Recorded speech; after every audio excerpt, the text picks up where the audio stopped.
Vocês já ouviram falar do Holodomor na Ucrânia? Você vai deixar eu contar? O Holodomor da Ucrânia foi um regime que morreu muita gente. Teve a coletivização da agricultura. E muitas pessoas foram forçadas a sair do campo.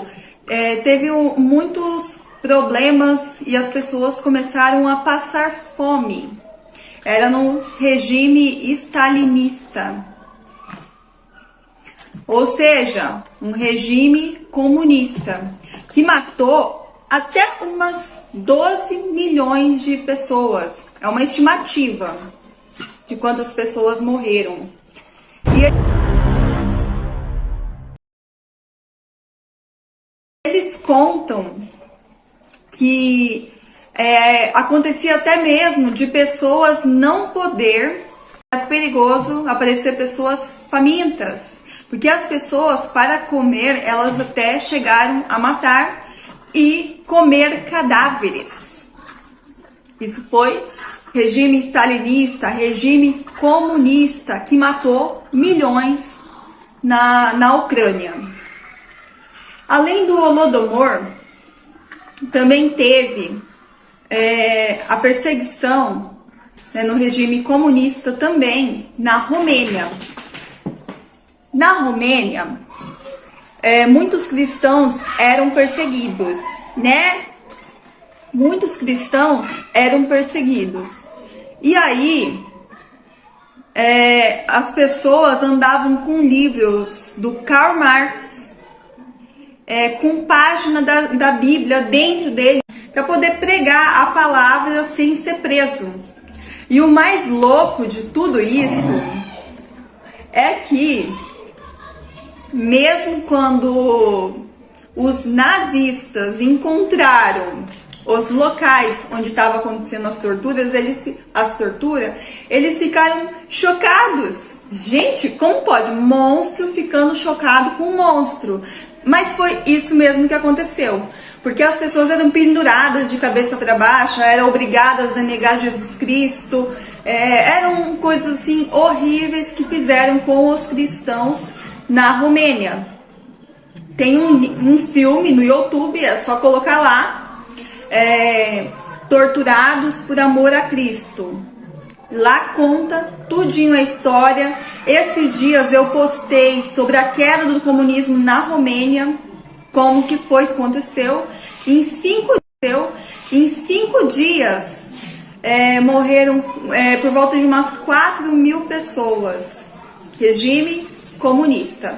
O regime comunista, ele é tão perigoso quanto o regime nazista. Na verdade, quando você vai calcular, matou muito mais. Mas é perigoso os dois, né? Outro caso que aconteceu também seria quando teve a Revolução Chinesa. Olha, ele não quer deixar eu contar. Quando teve a Revolução Chinesa, muitos jovens acreditavam que eles estavam numa democracia, né? Que eles poderiam fazer as reclamações, manifestar, que o governo iria ouvir as pautas, negociar, o que é o normal, né? Numa democracia. Então eles não tinham nenhum interesse em derrubar o regime comunista da China há 50 anos atrás. Tinha uma praça, nessa praça era onde se reunia para as manifestações. E muitos jovens de várias cidades começaram a ir para lá. Muitos. Eles fizeram acampamentos, foram por bastante tempo. E muita gente e a população mesmo começaram a aderir ao que o jovem estava falando. Comer um pedaço do meu chinelo, tá tudo bem, né, gente? Para de comer o meu chinelo, quer comer tudo. Então, aí eles descobriram que eles não estavam numa democracia quando o exército veio contra o povo, atropelando. E, na verdade, até um pouco antes já tinha gente avisando, ó, eles estão vindo, estão atirando, tem gente baleada. Só que eles ainda assim não acreditavam, porque eles pensavam, não, eles não vão fazer isso com a gente. Eles não... ficaram lá até 2 horas da manhã esperando. Aí eles chegam uma hora assim, eles estão vindo, mas o que vai acontecer? O que aconteceu foi que os blindados passaram por cima e mataram muitos jovens, parece que foram centenas, não chega a ser milhares, mas foram centenas de chineses. Depois disso, o pessoal ficou do jeito que a gente conhece hoje, né? Bem submisso, 1,5 bilhão de pessoas é comandado por 1 milhão e poucos de soldados chineses que coloca toda a população de joelho, confisca celular e eles são, né, trabalho escravo, como a gente já sabe. Regime comunista. Até um tempo atrás, a gente sabe que na Venezuela já foram 6 milhões de refugiados, quase 7 milhões, uma coisa assim. Temos milhares aqui no Brasil, na fronteira, né, com Roraima. E a gente sabe que a população chegou, né, a comer cachorro, uma situação de extrema pobreza. Aqui no Brasil vieram um time venezuelano jogar, vieram sem ter dinheiro para todas as refeições, porque não é apenas os jogadores, né? Os jogadores são os reservas, é toda a equipe técnica, então isso dá a comissão, né? Então dá muita gente.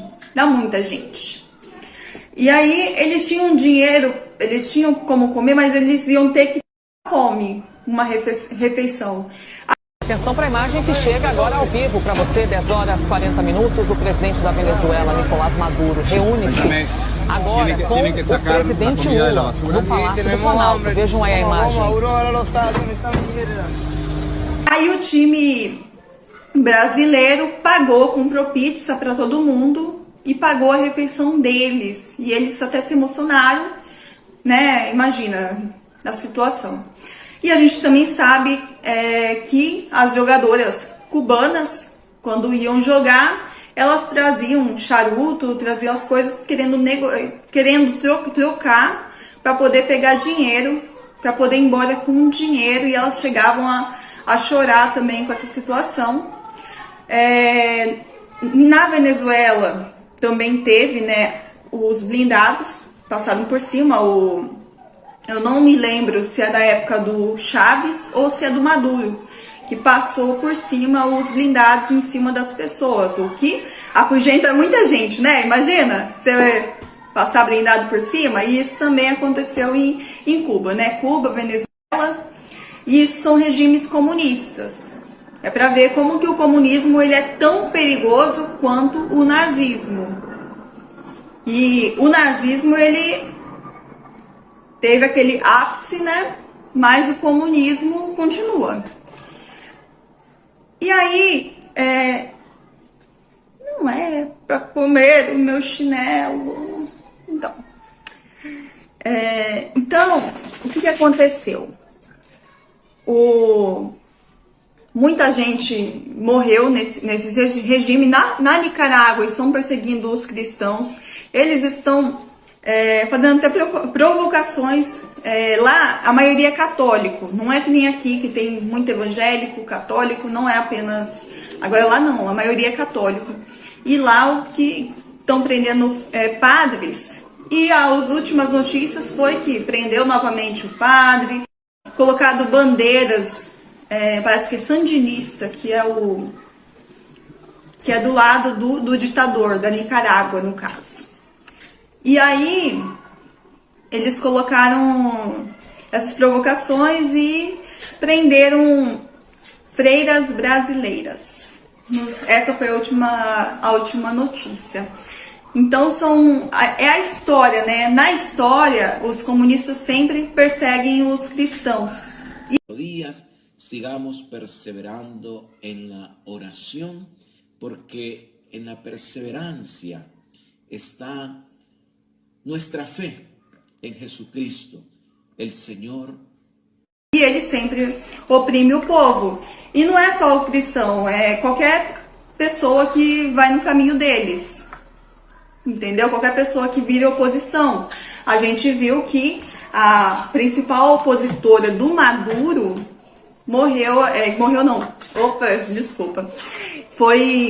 ficou inelegível por 15 anos.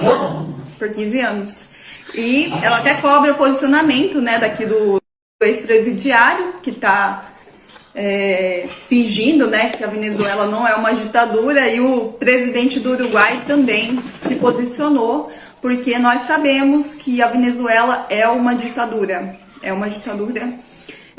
E para quem tem dúvida, é só ir lá na fronteira de Roraima. Tem os venezuelanos que a gente conhece, né, na internet, que a gente vê os perfis, tem o jornal, mas, né, quem tiver a oportunidade, vai na fronteira ver, tá bom? Obrigada.